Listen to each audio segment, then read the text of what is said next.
The first thing I saw of her was the torch she carried.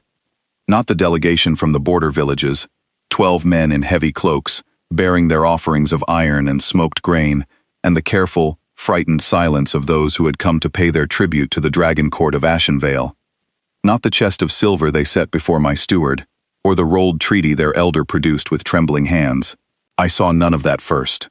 I saw the single small flame she held at the edge of the procession, cupped against the high-altitude wind, and the way she tilted it so the light fell not on herself, but on the path ahead, so the older men could see where to place their feet on the black stone of the citadel's outer stairs.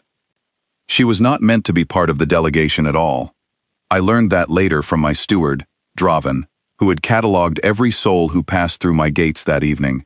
The border villages had a custom, a relic of the old compact, when my ancestors had first struck their pact with the human settlements of the southern lowlands, of including among their tribute gifts one person of particular skill, as a gesture of good faith.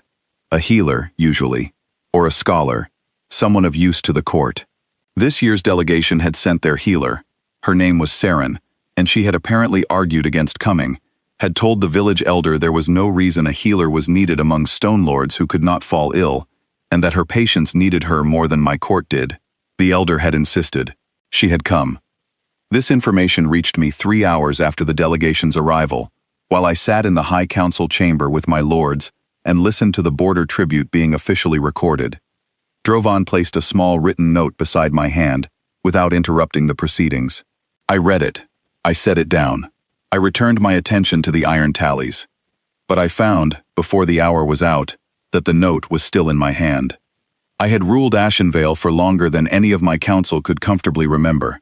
My lords, Halvrek the Ash-sworn, broad and careful, Lady Thyssen of the Eastern Flameholds, sharp and watchful, Old Corvin, who had advised my father before me, were accustomed to a dragon king who said little and decided everything.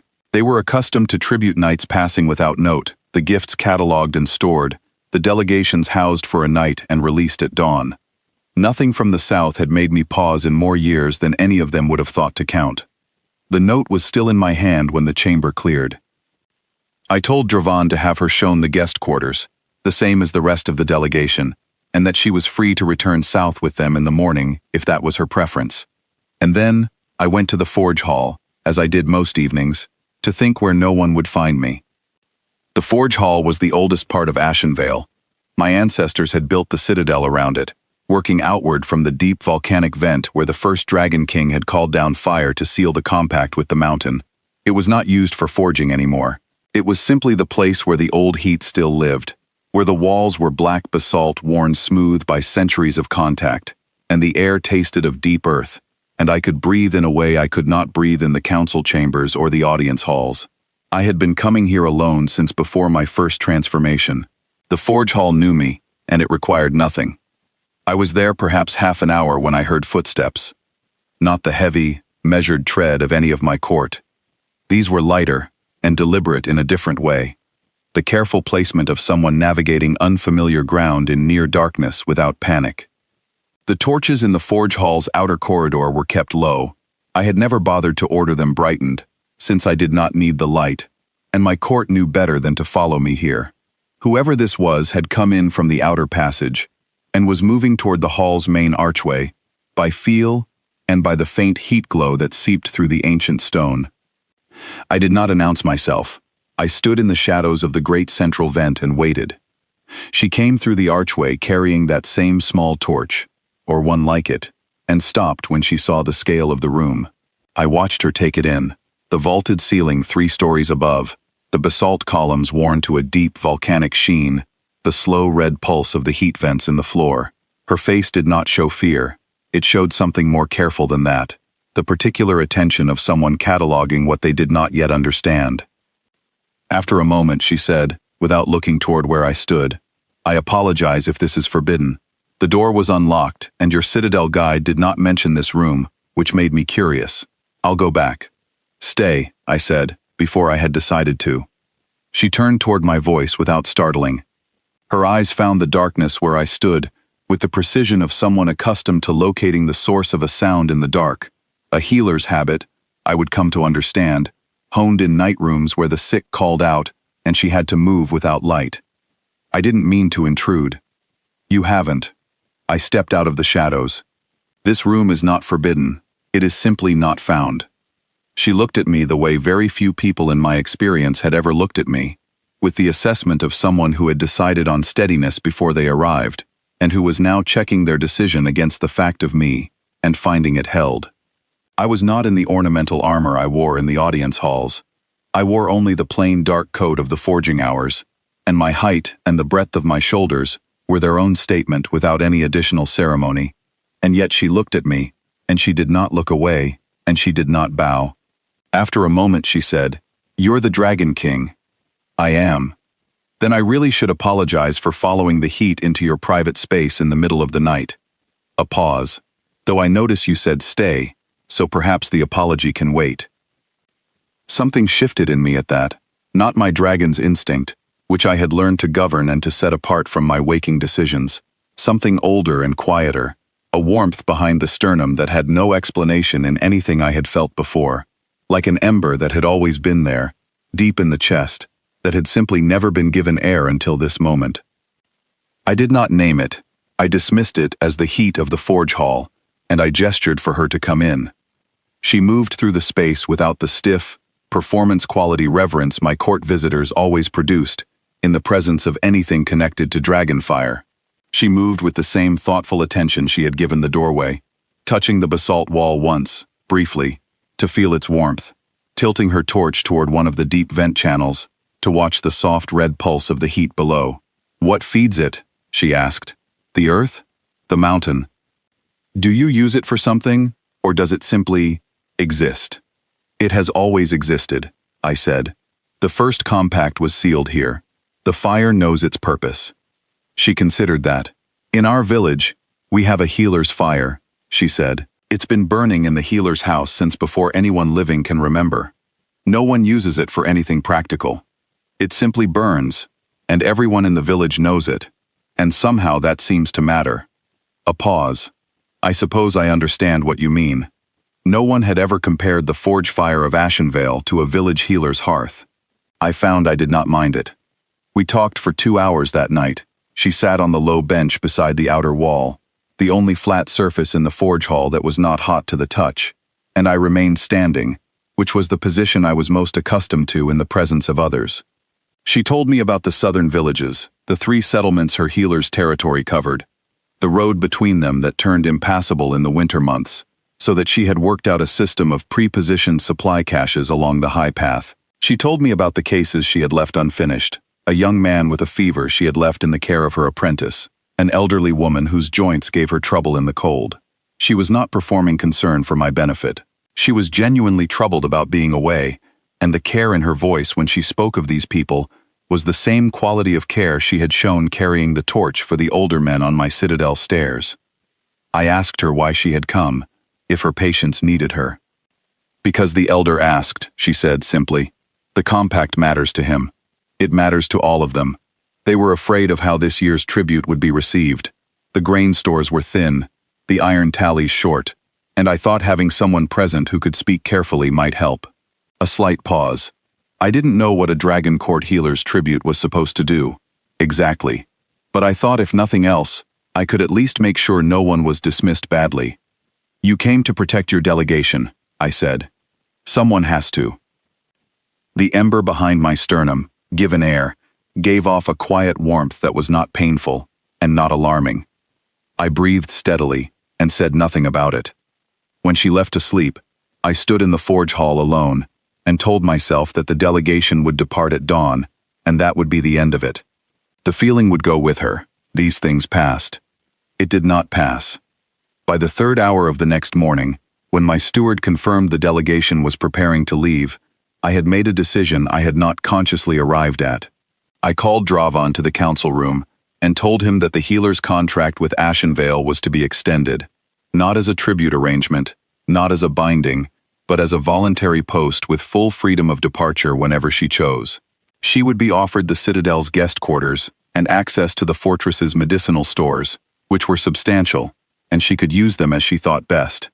If she wished to continue her border healer's work from Ashenvale, a shorter distance to the high mountain passes, a better road south in the winter, The court would support that.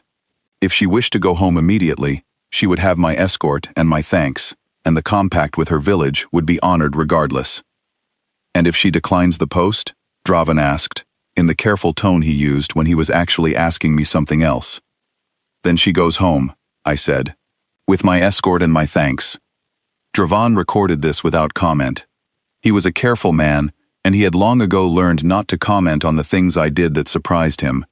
He went to find her, and I waited in the council chamber, with the treaty tallies spread before me, and read none of them. She came to the council chamber an hour later. She had the same direct quality to her movement that she had had in the forge hall. No performance, no managed entrance, just a person arriving. Your steward explained the offer. And? She looked at me with that same steady assessment. Why? I had prepared 3 different answers to this. I gave her the one that was true. You came to Ashenvale to look after people who were frightened. You did that well. I think you would do it well here, and I think the work would be better served from higher ground. I paused. And I find I do not want you to go. I had not planned to say that last part. It came out with the same unplanned quality as my earlier stay, and I watched her face for what she would do with it. She held it a moment, then she said, "Is that the Dragon King speaking, or the man?" I am not sure they are different things. A silence, and then she said, "I'll stay through the winter. My apprentice can manage. I'll reassess in the spring." She did not sound as though she intended to leave in the spring. Neither did I intend to let her, though I did not say so. I simply said, "Good," and returned to the treaty tallies, and she went to find Draven so he could show her the medicinal stores. My council, when they learned that the tribute healer was staying, had opinions. Halvrek expressed his carefully. The border tribute is traditionally a temporary arrangement, my lord. Extending it, especially for a human, who will require accommodations different from our own, sets a precedent the other villages will notice. They are welcome to notice it, I said. Lady Thyssen was less careful. She came to the forge hall that evening, which no one else had ever done while I was there, and she stood in the archway and said, "You are the Dragon King of Ashenvale, descended of the first compact, keeper of the mountain fire. You are not a man who takes a human healer as a personal interest. Whatever you think you felt when she arrived, set it aside." "You are welcome to go, Thyssen," I said. "I am telling you what the court will say, what the Eastern Flame Lords will say. A dragon does not bond with a human. The old lore is clear."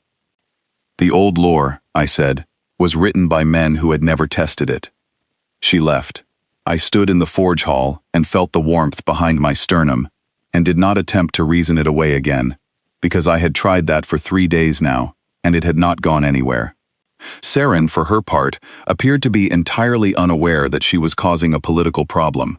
She had found the Citadel's Eastern Infirmary, a room that had been used for storing old equipment, and was systematically reorganizing it.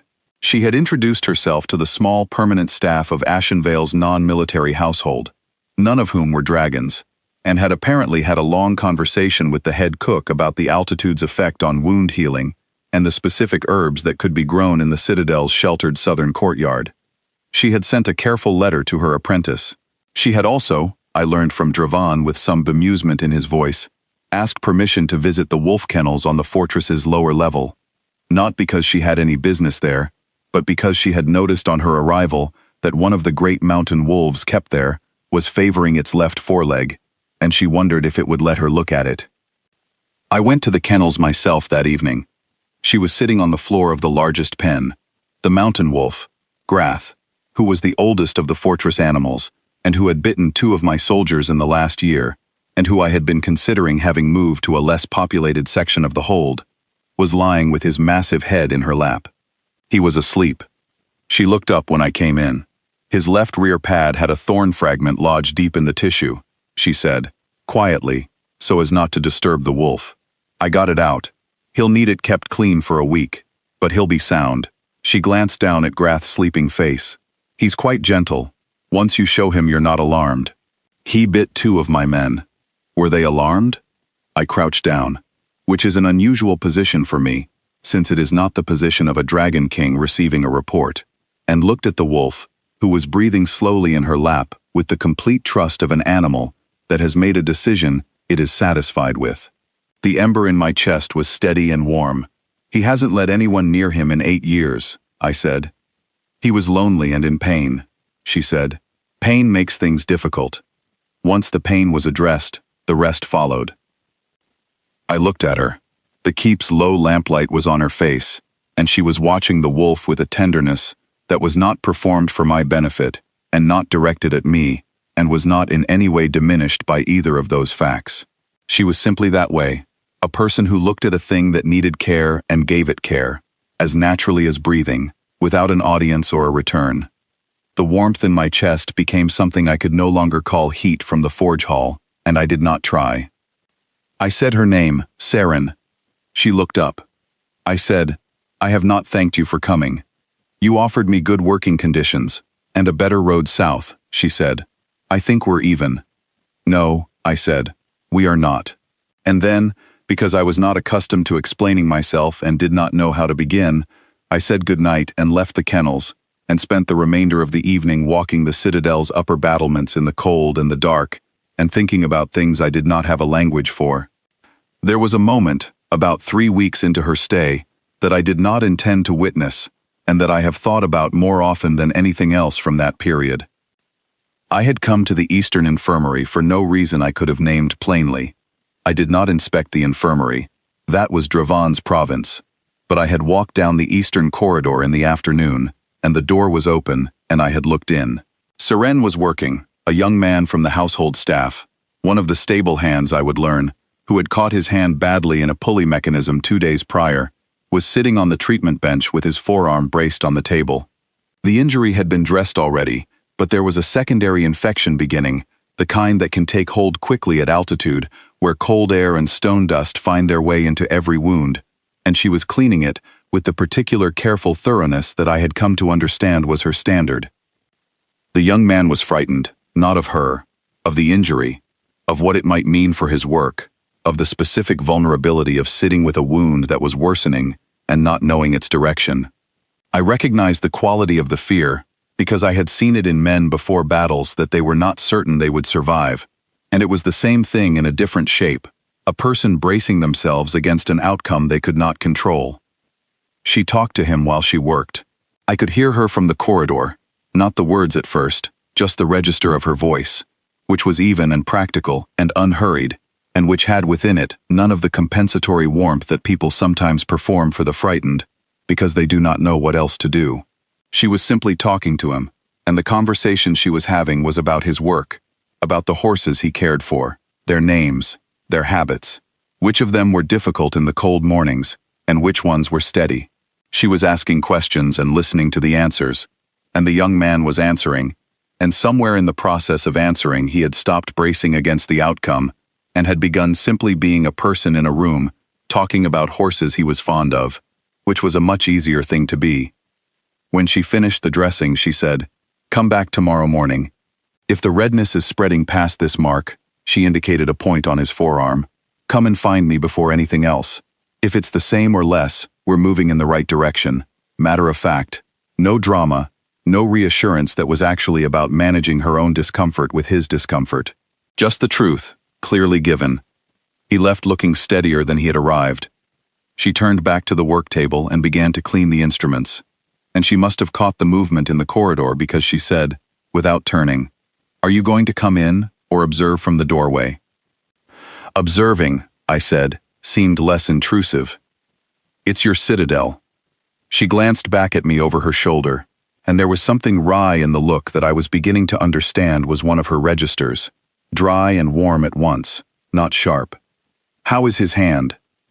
"I would have thought you knew better than I did." "I know the wound," she said. "I don't have the context for how serious an injury at altitude can become if it doesn't heal cleanly. You've seen more of that than I have." It was a practical question. I came in and answered it practically, the altitude's effects on healing, what I had observed in the citadel's long history, the cases that had resolved well and those that had not. She listened the way she listened to everything, with real attention, filing it somewhere useful. When I had given her what I knew, she nodded and said, "That confirms what I was thinking. The next 3 days will tell it." I found that I was standing in the infirmary, which was not a room I had been in before, and that I had no reason to leave, that was more pressing than being here. I said, "The horses. You asked him about the horses." "He needed to think about something other than his arm," she said. "The horses were clearly important to him. It was the obvious choice. You could have just told him the injury was manageable." "I could have," she agreed. "But then he'd have been thinking about whether I was telling him the truth, and fear uses the same attention as pain, and I needed his attention to be somewhere else so the body could do its work." She considered the instrument she was drying. "People heal faster when they're not frightened. I don't know why exactly. I expect someone does, but I've seen it enough to rely on it." I thought about that as I walked back toward the council chambers. I thought about a dragon king who had governed a court for more years than his flame lords were comfortable counting, and who had developed his own system of managing the rooms his presence filled. The weight of authority, the measured word, the deliberate distance that kept his judgment clean. And I thought about a healer who managed rooms entirely differently, who put her attention into the person rather than the management of perception, and whose results were, I would have to conclude honestly, at least as effective as my own. The warmth behind the sternum was, by then, something I had stopped questioning. I simply carried it with me down the eastern corridor and went back to work. The trouble with my court's resistance was that it was not going to go away. Halvrek said nothing further to me directly, but I noticed that Saren's requests to the stores, for medicinal supplies, for the use of the infirmary's hearth, for access to the citadel's written records of old healing practices that might be relevant to high-altitude cases, were being met with delays. Each request was processed eventually, but slowly, with a procedural friction that had not existed in any other department of my citadel's running. I noticed this after 2 weeks. I called Halvrek to the council chamber. "The healer's requests are moving slowly," I said. He met this with the expression of a man who had prepared for the conversation. "The protocols around resource allocation to non-court personnel are established for good reason, my lord. We cannot simply open the stores to—" "The protocols," I said, "are in place to prevent waste, not to create it. She is using the infirmary. She is treating the household staff. Last week she spent 2 days on the upper road, checking the high-pass supply stations for the benefit of the border compact. Every request she has made to the stores has been reasonable and well documented." I looked at him. "Process them at normal speed." He processed them at normal speed. Lady Thyssen took a different approach. She arranged for 3 of the Eastern Flame Lords to visit Ashenvale for what she described as a routine review of the Eastern border tallies, a review that had not been requested and was not scheduled, but that I could not refuse without appearing to have something to conceal. The Flame Lords arrived on a cold gray afternoon in the 2nd month of Saren's stay, and they were given the formal reception of the audience hall, and they spent the reception looking at her as though she were a difficulty they had been sent to resolve. Lord Marefk of the Eastern Holds was the oldest of them, and the bluntest. He waited until the formal reception had moved to the evening meal, and then said, across the table, "I understand the Dragon King of Ashenvale has taken a personal interest in a human tribute healer. The Eastern Lords have some questions about the implications of that for the court's standing." The table went quiet. Saren was seated 3 places from me. I had not arranged this. Draven had placed her where the healer's guest traditionally sat, which was near the head of the table, since the tradition was old enough to predate the current court's feelings about her presence. She looked at Marefk with the same careful steadiness she brought to everything, and she did not speak. This was not because she was frightened. I understood by then that she picked her moments with the precision of someone who had learned that certain rooms had to be given a chance to show what they were before she responded to them. I said, before anyone else could, "The healer is not a tribute. She is a guest of Ashenvale, under an extended compact arrangement. The compact is a matter of record. If the Eastern Lords have questions about the record, my steward will provide it." Maref said, "That is not the question we came to ask." "Then ask the question you came to ask." A pause. Maref had the quality of a man who had been a Flame Lord for long enough that he had stopped thinking there was anything that could surprise him. He looked at me, and he said, carefully, "Can she hold the bond?" "A human woman. The old lore says a dragon's bonfire does not light for anything short of a true mate. If she cannot hold the fire, she is not the one. And whatever you believe you have felt, the lore," I said, "also says that a dragon king who has never felt the bonfire has never yet encountered his fated mate. I have been alive a very long time, Marefk. I have never felt it until 10 weeks ago. I let that sit. I intend to find out whether she can hold it. The table was very still. Seren was looking at me, and in her face, careful, composed, not frightened, there was something that might have been the beginning of understanding. Maref said, "Then call the fire." I had known, when I began this sentence, that it would end here. In the old compact tradition, a dragon king who believed he had found his fated mate called the bonding fire in the presence of witnesses. If the fire rose between them, if it recognized her as the one his dragon soul named, it was proof that could not be denied. If it did not rise, the claim dissolved. The Flame Lords had come because they wanted the test performed in front of witnesses who could attest to the result. If the fire did not rise, they would have their answer, and the matter would be settled. The difficulty was that the bonding fire required the Dragon King's true form. I had not shifted to my full true form in 11 years. Not because I could not, but because there was no need in the governance of a citadel and a court. The transformation was not painful, and it was not a diminishment. It was, in every sense, more fully myself than any human form I wore. But it was vast, and it was not something I produced for show, and standing in the audience hall of Ashenvale, and shifting while the Eastern Flame Lords watched with their hands folded on the table, felt like the most vulnerable thing I had been asked to do in a very long time. I looked at Seren. I wanted her to know what was coming. I wanted, and this was not an instinct I had much experience with, I wanted her to be prepared, not because I thought she could not handle it, but because I had come to understand that she made her steadiness deliberately, and deliberate steadiness deserved preparation. I said, "What happens now may be difficult to watch. You do not have to stay." She looked at me with those steady eyes and she said, "I know how to stay." So she stayed. I walked to the center of the audience hall, where the ceiling was at its highest, and the great flagged floor was clear of furniture, and I let the transformation come. It is not something I can describe accurately in a human language, because human languages were built for human experiences, and the experience of a dragon king calling his true form is not one of those. What I can say is this. It begins in the chest, in exactly the place where the ember had settled when I first saw her in the forge hall, and it moves outward through the body like a deep heat taking hold of what it belongs in. The armor I wore dissolved, that is the closest word, into the scaled plates that covered my true body, dark as the basalt of my forge hall, and lit from beneath with the deep red of the mountain's heat. My height doubled, then doubled again.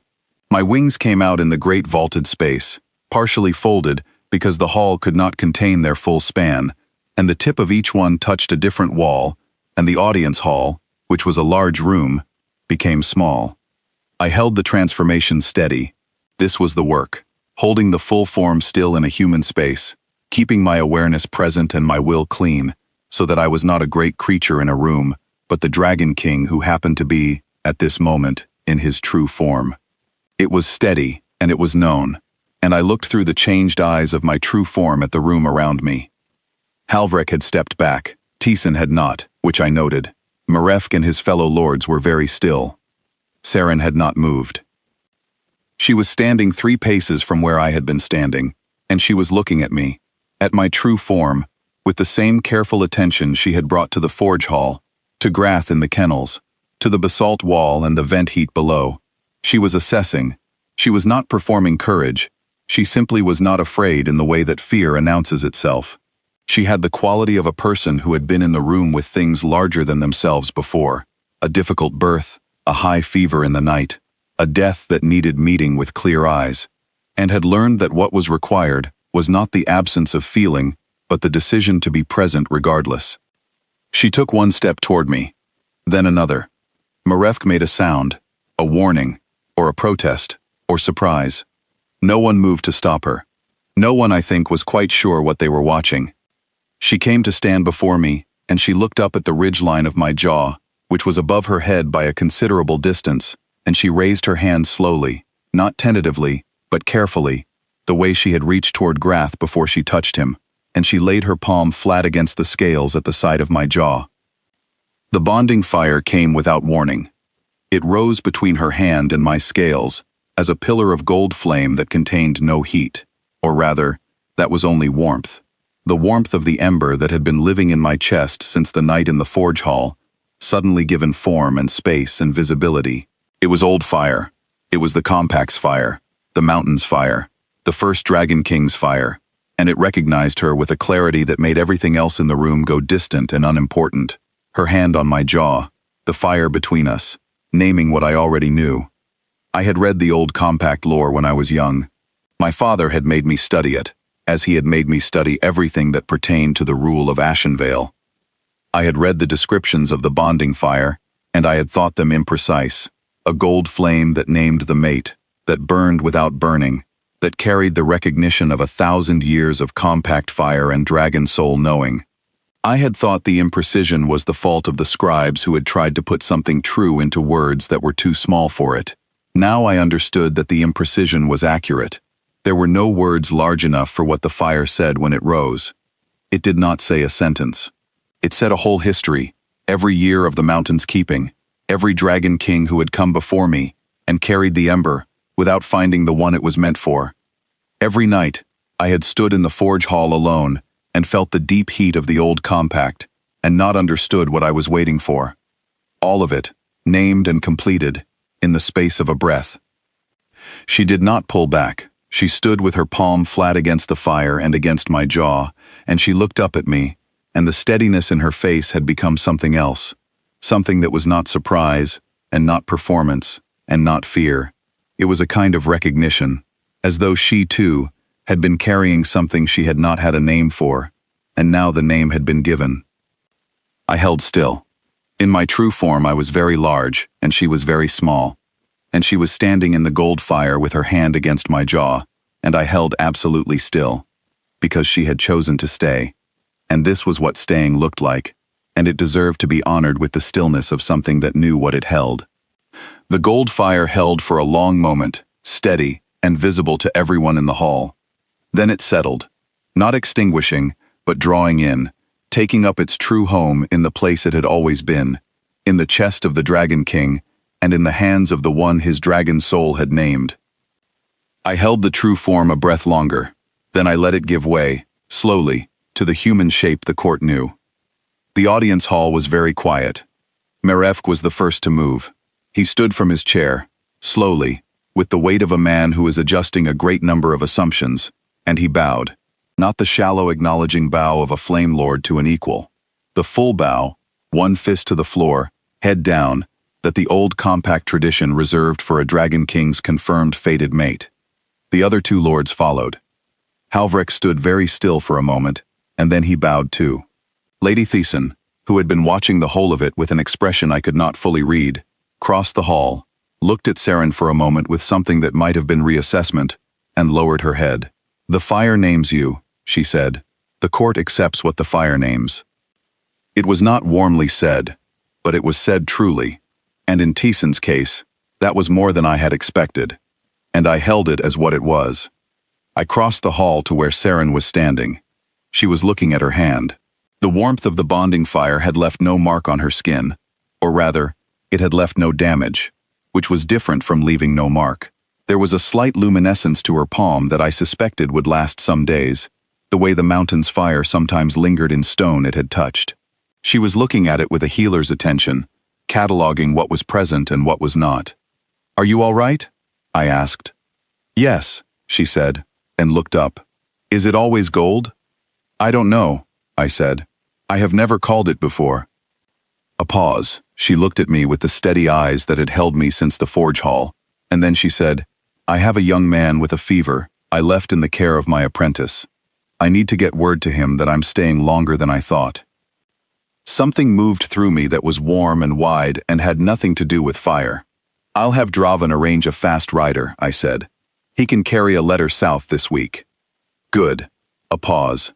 "I should probably also write to the village elder. He's going to be very difficult about this." "He's welcome to come to Ashenvale," I said. "The citadel can accommodate visitors." She looked at me. "You'd receive a border village elder in your audience hall." "I would receive anyone who matters to you in my audience hall." She held that for a moment, and a small smile moved across her face.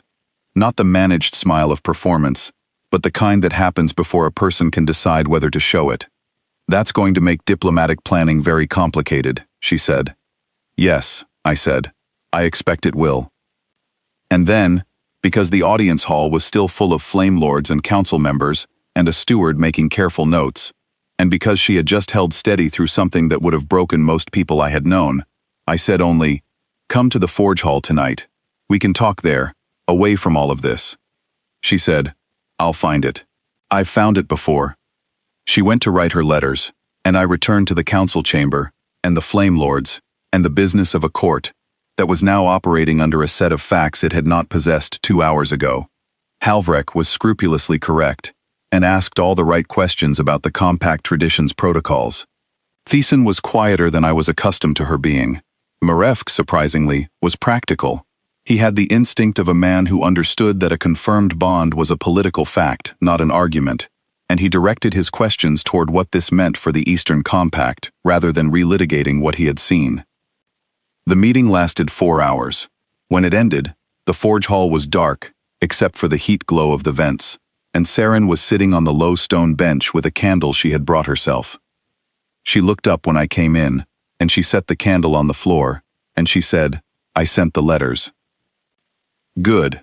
I came to stand by the central vent, where I always stood. The warmth of the room was the same as it had always been, and something else was also the same, the ember in the chest, the warmth that had its name now, that had settled and quieted the way a fire settles after it has been properly fed. The court has accepted it. I heard. Thiessen will come around, I said. She does not do anything quickly, but she does it fully. I'm not worried about Thiessen, she said. She respected what she saw. I can work with respect. I looked at her. The candlelight was on her face, and her hand, the one that had held the fire, was resting in her lap, still faintly luminous. She was not frightened. She was not managing herself or the room. She was simply here, in the forge hall, the same person she had been the first night she followed the heat through an unlocked door. "You could have left," I said. "When Maref demanded the fire be called, when I told you what was coming, you could have left." "You gave me the choice," she said. "Yes." "You stayed." "I know how to stay," she said, and then, more quietly, "I also know how to leave. I've left rooms before when there was nothing in them worth staying for." She looked at me. There was something worth staying for. I sat down. Then, which was also an unusual thing for me, since I am not someone who sat in the presence of others, but the forge hall was its own space, and had its own rules. I sat on the low stone across from her, and the vents pulsed their quiet red below us, and I said, "In the spring, when you said you would reassess, I was giving myself an out," she said, "in case I was wrong about what I thought I felt when I arrived." A pause. "I'm not wrong." "No," I said. "You are not." The candle burned between us. The mountain fire breathed in the stone below. There was no ceremony left to perform, no court watching, no compact tradition requiring any particular form from this moment. There was only the forge hall and the woman who had walked into it 3 months ago, carrying a torch for people who were frightened, and who had sat with a wolf in pain until he slept, and who had laid her hand against the fire of a 1,000-year-old bond and not pulled back. I said stay. Not the same word as the first night, or the same word, carrying everything the intervening months had put in it. She heard the difference. "Yes," she said. "All right." We sat in the forge hall until the night deepened and the candle burned down to nothing, and the only light was the mountain's own, and the warmth in my chest was steady and known and entirely at home. An ember, given air, become a fire that intended to last. When she finally rose to go to bed, she paused in the archway and looked back at me in the dark. "Tomorrow," she said, "I want to check on Grath." "I'll come with you," I said. She nodded, once, satisfied, and went. I stayed in the forge hall a while longer, in the warmth the mountain had kept for longer than any memory in Ashenvale could reach, and I thought of a dragon king who had ruled for more years than his council liked to count, and who had never known what it was to feel the fire name someone, and who now knew, with the absolute precision of something that could not be called back or refuted or set aside, exactly what it meant. It meant that every torchlit path in this citadel would be a little different now. It meant that the wolf in the lower kennels slept well, and that the eastern flame lords had a new compact to write, and that in the spring, when the high pass roads opened, there would be a faster route south for the people of the border villages, because the Dragon King of Ashenvale had given it his attention. It meant that the forge hall had always been the oldest room in the citadel, and now it was also, in the way the old compact had always promised, the truest one. I let the fire breathe, and I was content.